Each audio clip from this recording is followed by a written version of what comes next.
The Picture of Dorian Gray by Oscar Wilde. Chapter 3.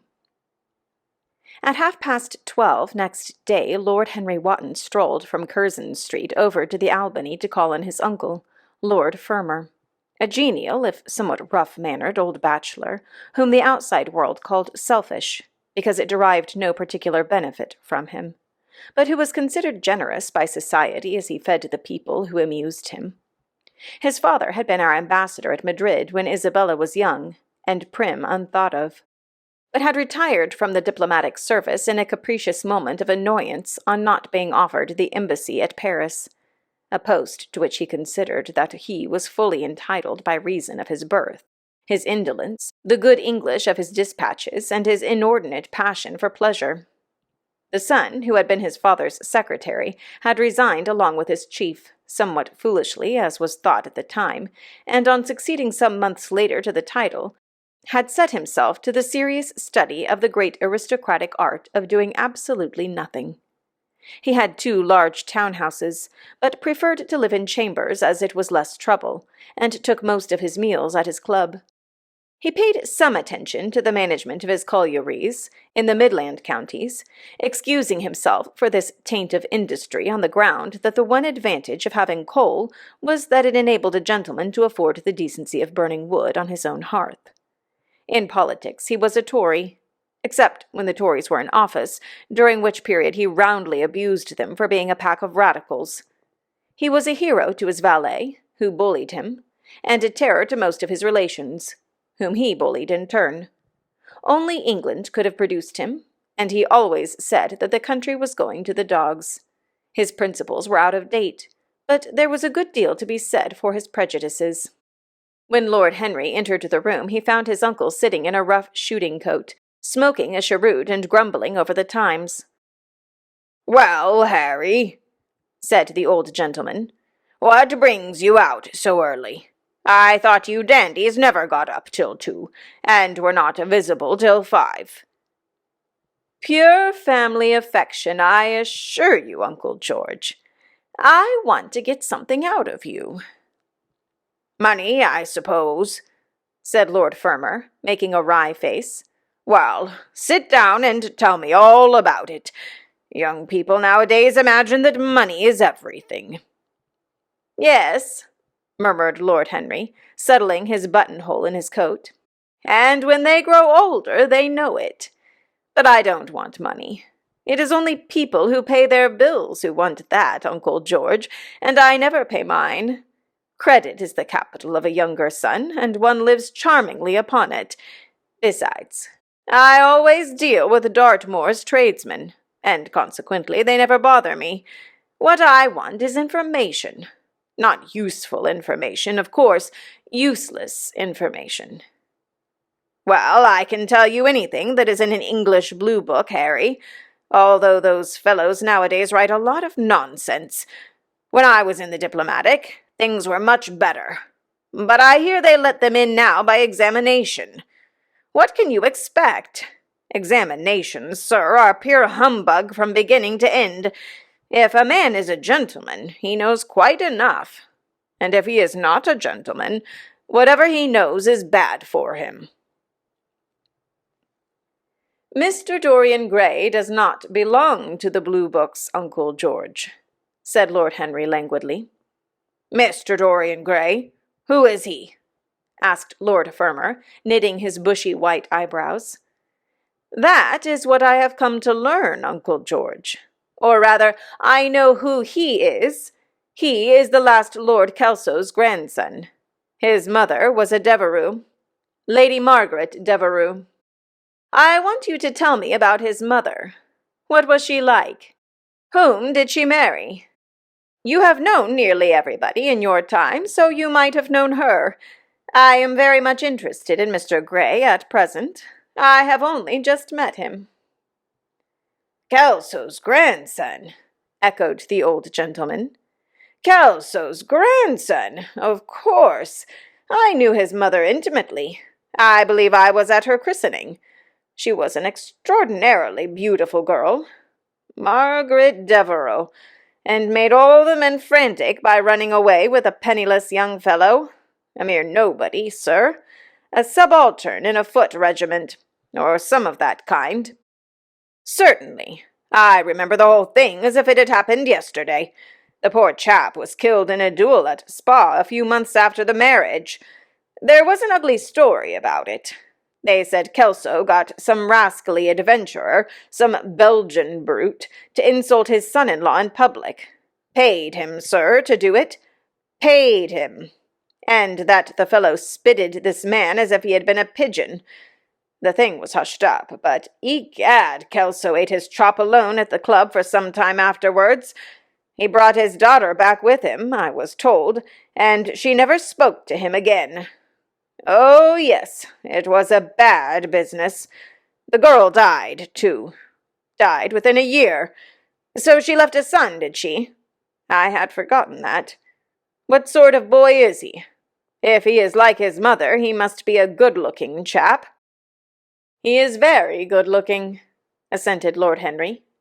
I hope he will fall into proper hands, continued the old man. He should have a pot of money waiting for him if Kelso did the right thing by him. His mother had money, too. All the Selby property came to her, through her grandfather. Her grandfather hated Kelso, thought him a mean dog. He was, too. Came to Madrid once when I was there. Egad, I was ashamed of him. The Queen used to ask me about the English noble who was always quarrelling with the cabmen about their fares. They made quite a story of it. I didn't dare show my face at court for a month. I hope he treated his grandson better than he did the Jarvies. I don't know, answered Lord Henry. I fancy that the boy will be well off. He is not yet of age. He has Selby, I know. He told me so. And his mother was very beautiful. Margaret Devereux was one of the loveliest creatures I ever saw, Harry. What on earth induced her to behave as she did, I never could understand. She could have married anybody she chose. Garlington was mad after her. She was romantic, though. All the women of that family were. The men were a poor lot, but egad, the women were wonderful. Garlington went on his knees to her. Told me so himself. She laughed at him, and there wasn't a girl in London at the time who wasn't after him. And by the way, Harry, talking about silly marriages, what is this humbug your father tells me about Dartmoor wanting to marry an American? Ain't English girls good enough for him? It is rather fashionable to marry Americans just now, Uncle George. I'll back English women against the world, Harry, said Lord Fermer, striking the table with his fist.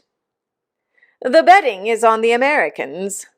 They don't last, I'm told, muttered his uncle. A long engagement exhausts them, but they are capital at a steeplechase. They take things flying.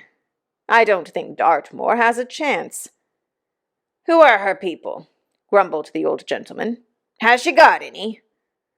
Lord Henry shook his head. American girls are as clever at concealing their parents as English women are at concealing their past, he said, rising to go. They are pork-packers, I suppose. I hope so, Uncle George, for Dartmoor's sake. I am told that pork-packing is the most lucrative profession in America, after politics. Is she pretty? She behaves as if she was beautiful. Most American women do. It is the secret of their charm. Why can't these American women stay in their own country? They are always telling us that it is the paradise for women. It is. That is the reason why, like Eve, they are so excessively anxious to get out of it, said Lord Henry. Goodbye, Uncle George. I shall be late for lunch if I stop any longer. Thanks for giving me the information I wanted. I always like to know everything about my new friends, and nothing about my old ones. Where are you lunching, Harry? At Aunt Agatha's. I have asked myself and Mr. Gray. He is her latest protégé. Humph. Tell your Aunt Agatha, Harry, not to bother me any more with her charity appeals. I am sick of them. Why, the good woman thinks that I have nothing to do but to write checks for her silly fads. All right, Uncle George, I'll tell her. but it won't have any effect. Philanthropic people lose all sense of humanity. It is their distinguishing characteristic." The old gentleman growled approvingly and rang the bell for his servant. Lord Henry passed up the low arcade into Burlington Street and turned his steps in the direction of Berkeley Square. So that was the story of Dorian Gray's parentage. Crudely as it had been told to him, it had yet stirred him by its suggestion of a strange, almost modern romance. A beautiful woman risking everything for a mad passion. A few wild weeks of happiness cut short by a hideous, treacherous crime. Months of voiceless agony, and then a child born in pain. The mother snatched away by death, the boy left to solitude and the tyranny of an old and loveless man. Yes, it was an interesting background. It posed the lad, made him more perfect, as it were. Behind every exquisite thing that existed there was something tragic. Worlds had to be in travail, that the meanest flower might blow. And how charming he had been at dinner the night before, as with startled eyes and lips parted in frightened pleasure he had sat opposite to him at the club, the red candle-shades staining to a richer rose the wakening wonder of his face. Talking to him was like playing upon an exquisite violin. He answered to every touch and thrill of the bow. There was something terribly enthralling in the exercise of influence. No other activity was like it. To project one's soul into some gracious form and let it tarry there for a moment. To hear one's own intellectual views echoed back to one with all the added music of passion and youth. To convey one's temperament into another as though it were a subtle fluid or strange perfume. There was a real joy in that. Perhaps the most satisfying joy left to us in an age so limited and vulgar as our own, an age grossly carnal in its pleasures and grossly common in its aims. He was a marvelous type, too, this lad, whom by so curious a chance he had met in Basil's studio, or could be fashioned into a marvelous type, at any rate. Grace was his, and the white purity of boyhood, and beauty such as old Greek marbles kept for us. There was nothing that one could not do with him. He could be made a Titan or a toy. What a pity it was that such beauty was destined to fade. And Basil? From a psychological point of view, how interesting he was. The new manner in art, the fresh mode of looking at life, suggested so strangely by the merely visible presence of one who was unconscious of it all. The silent spirit that dwelt in dim woodland and walked unseen in open field, suddenly showing herself, dryad-like and not afraid, because in his soul who sought for her there had been wakened what wonderful vision to which alone are wonderful things revealed. The mere shapes and patterns of things becoming, as it were, refined, and gaining a kind of symbolic value, as though they were themselves patterns of some other and more powerful form, whose shadow they made real. How strange it all was! He remembered something like it in history. Was it not Plato, that artist in thought, who had first analyzed it? Was it not Buonarroti who had carved it in the colored marbles of a sonnet sequence? But in our own century it was strange. Yes, he would try to be to Dorian Gray what, without knowing it, the lad was to the painter who had fashioned the wonderful portrait. He would seek to dominate him, had already indeed half done so. He would make that wonderful spirit his own. There was something fascinating in this son of love and death. Suddenly he stopped and glanced up at the houses. He found that he had passed his aunt's some distance, and, smiling to himself, turned back. When he entered the somewhat sombre hall, the butler told him they had gone into lunch. He gave one of the footmen his hat and stick and passed into the dining-room. "Late as usual, Harry," cried his aunt, shaking her head at him. He invented a facile excuse, and, having taken the vacant seat next to her, looked round to see who was there. Dorian bowed to him shyly from the end of the table, a flush of pleasure stealing into his cheek. Opposite was the Duchess of Harley, a lady of admirable good nature and good temper, much liked by everyone who knew her, and of those ample architectural proportions that in women who are not duchesses are described by contemporary historians as stoutness. Next to her sat, on her right, Sir Thomas Burdon, a radical member of Parliament, who followed his leader in public life and in private life followed the best cooks, dining with the Tories and thinking with the Liberals, in accordance with a wise and well-known rule. The post on her left was occupied by Mr. Erskine of Treadley, an old gentleman of considerable charm and culture, who had fallen, however, into bad habits of silence, having, as he explained once to Lady Agatha, said everything that he had to say before he was 30. His own neighbour was Mrs. Vandeleur, one of his aunt's oldest friends, a perfect saint amongst women, but so dreadfully dowdy that she reminded one of a badly bound hymn-book. Fortunately for him, she had on the other side Lord Fodle, a most intelligent middle-aged mediocrity, as bald as a ministerial statement in the House of Commons, with whom she was conversing in that intensely earnest manner which is at one unpardonable error, as he remarked once himself, that all really good people fall into, and from which none of them ever quite escape. "We are talking about poor Dartmoor, Lord Henry," cried the Duchess, nodding pleasantly to him across the table. "Do you think he will really marry this fascinating young person?"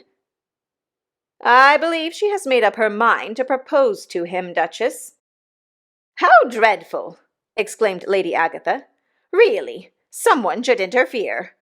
"I am told, on excellent authority, that her father keeps an American dry goods store," said Sir Thomas Burdon, looking supercilious. "My uncle has already suggested pork packing, Sir Thomas." "Dry goods? What are American dry goods?" asked the Duchess, raising her large hands in wonder and accentuating the verb. "American novels," answered Lord Henry, helping himself to some quail. The Duchess looked puzzled. "Don't mind him, my dear," whispered Lady Agatha. "He never means anything that he says." "When America was discovered," said the Radical member, and he began to give some wearisome facts. Like all people who try to exhaust a subject, he exhausted his listeners. The Duchess sighed and exercised her privilege of interruption. "I wish to goodness it had never been discovered at all," she exclaimed. "Really, our girls have no chance nowadays. It is most unfair." "Perhaps, after all, America never has been discovered," said Mr. Erskine. "I myself would say that it had merely been detected." "Oh, but I have seen specimens of the inhabitants," answered the Duchess vaguely. "I must confess that most of them are extremely pretty, and they dress well, too. They get all their dresses in Paris. I wish I could afford to do the same." "They say that when good Americans die, they go to Paris," chuckled Sir Thomas, who had a large wardrobe of Humour's cast-off clothes. "Really? And where do bad Americans go when they die?" inquired the Duchess. "They go to America," murmured Lord Henry. Sir Thomas frowned. "I am afraid that your nephew is prejudiced against this great country," he said to Lady Agatha. "I have travelled all over it in cars provided by the directors, who, in such matters, are extremely civil. I assure you that it is an education to visit it." "But must we really see Chicago in order to be educated?" asked Mr. Erskine plaintively. "I don't feel up to the journey." Sir Thomas waved his hand. "Mr. Erskine of Treadley has the world on his shelves. We practical men like to see things, not to read about them. The Americans are an extremely interesting people. They are absolutely reasonable. I think that is their distinguishing characteristic. Yes, Mr. Erskine, an absolutely reasonable people. I assure you there is no nonsense about the Americans." "How dreadful!" cried Lord Henry. "I can stand brute force, but brute reason is quite unbearable. There is something unfair about its use. It is hitting below the intellect." "I do not understand you," said Sir Thomas, growing rather red. "I do, Lord Henry," murmured Mr. Erskine with a smile. "Paradoxes are all very well in their way," rejoined the baronet. "Was that a paradox?" asked Mr. Erskine. "I did not think so. Perhaps it was. Well, the way of paradoxes is the way of truth. To test reality, we must see it on the tightrope. When the verities become acrobats, we can judge them." "Dear me," said Lady Agatha, "how you men argue! I am sure I never can make out what you are talking about. Oh, Harry, I am quite vexed with you. Why do you try to persuade our nice Mr. Dorian Gray to give up the East End? I assure you he would be quite invaluable. They would love his playing." "I want him to play to me," cried Lord Henry, smiling, and he looked down the table and caught a bright, answering glance. "But they are so unhappy in Whitechapel," continued Lady Agatha. "I can sympathize with everything except suffering," said Lord Henry, shrugging his shoulders. "I cannot sympathize with that. It is too ugly, too horrible, too distressing. There is something terribly morbid in the modern sympathy with pain. One should sympathize with the color, the beauty, the joy of life. The less said about life's sores, the better." "Still, the East End is a very important problem," remarked Sir Thomas with a grave shake of the head. "Quite so," answered the young lord.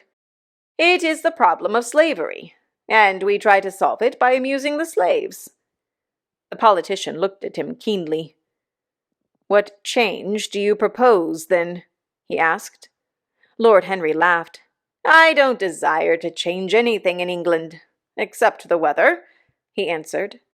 "I am quite content with philosophic contemplation, but as the 19th century has gone bankrupt through an over-expenditure of sympathy, I would suggest that we should appeal to science to put us straight. The advantage of the emotions is that they lead us astray, and the advantage of science is that it is not emotional." "But we have such grave responsibilities," ventured Mrs. Vandeleur timidly.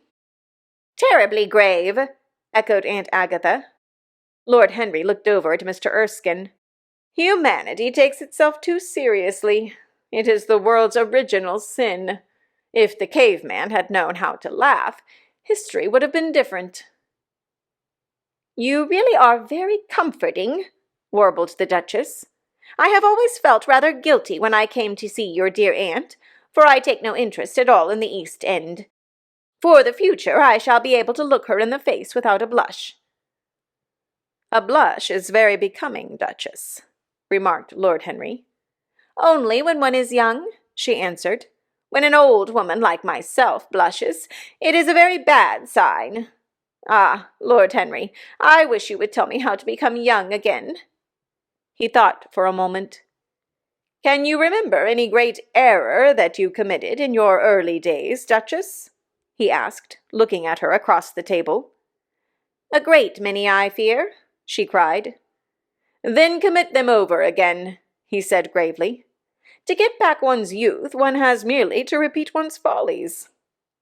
"A delightful theory," she exclaimed. "I must put it into practice." "A dangerous theory," came from Sir Thomas's tight lips. Lady Agatha shook her head, but could not help being amused. Mr. Erskine listened. "Yes," he continued, "that is one of the great secrets of life. Nowadays most people die of a sort of creeping common sense, and discover, when it is too late, that the only things one never regrets are one's mistakes." A laugh ran round the table. He played with the idea and grew wilful, tossed it into the air and transformed it, let it escape and recaptured it, made it iridescent with fancy, and winged it with paradox. The praise of folly, as he went on, soared into a philosophy, and philosophy herself became young, and catching the mad music of pleasure, wearing, one might fancy, her wine-stained robe and wreath of ivy, danced like a bacchante over the hills of life, and mocked the slow Silenus for being sober. Facts fled before her like frightened forest things. Her white feet trod the huge press at which wise Omar sits, till the seething grape juice rose round her bare limbs in waves of purple bubbles, or crawled in red foam over the vat's black, dripping, sloping sides. It was an extraordinary improvisation. He felt that the eyes of Dorian Gray were fixed on him, and the consciousness that amongst his audience there was one whose temperament he wished to fascinate seemed to give his wit keenness and to lend color to his imagination. He was brilliant, fantastic, irresponsible. He charmed his listeners out of themselves, and they followed his pipe, laughing. Dorian Gray never took his gaze off him, but sat like one under a spell, smiles chasing each other over his lips and wonder growing grave in his darkening eyes. At last, liveried in the costume of the age, reality entered the room in the shape of a servant, to tell the Duchess that her carriage was waiting. She wrung her hands in mock despair. "How annoying!" she cried. "I must go. I have to call for my husband at the club, to take him to some absurd meeting at Willis's rooms, where he is going to be in the chair. If I am late, he is sure to be furious, and I couldn't have a scene in this bonnet. It is far too fragile. A harsh word would ruin it. No, I must go, dear Agatha. Good-bye, Lord Henry. You are quite delightful and dreadfully demoralizing. I am sure I don't know what to say about your views. You must come and dine with us some night. Tuesday? Are you disengaged Tuesday?" "For you, I would throw over anybody, Duchess," said Lord Henry with a bow. "Ah, that is very nice, and very wrong of you," she cried. "So mind you come." And she swept out of the room, followed by Lady Agatha and the other ladies. When Lord Henry had sat down again, Mr. Erskine moved round, and, taking a chair close to him, placed his hand upon his arm. "You talk books away," he said. "Why don't you write one?" "I am too fond of reading books to care to write them, Mr. Erskine. I should like to write a novel, certainly. A novel that would be as lovely as a Persian carpet, and as unreal. But there is no literary public in England for anything except newspapers, primers, and encyclopedias. Of all people in the world, the English have the least sense of the beauty of literature." "I fear you are right," answered Mr. Erskine. "I myself used to have literary ambitions, but I gave them up long ago. And now, my dear young friend, if you will allow me to call you so, may I ask if you really meant all that you said to us at lunch?" "I quite forget what I said," smiled Lord Henry. "Was it all very bad?" "Very bad indeed.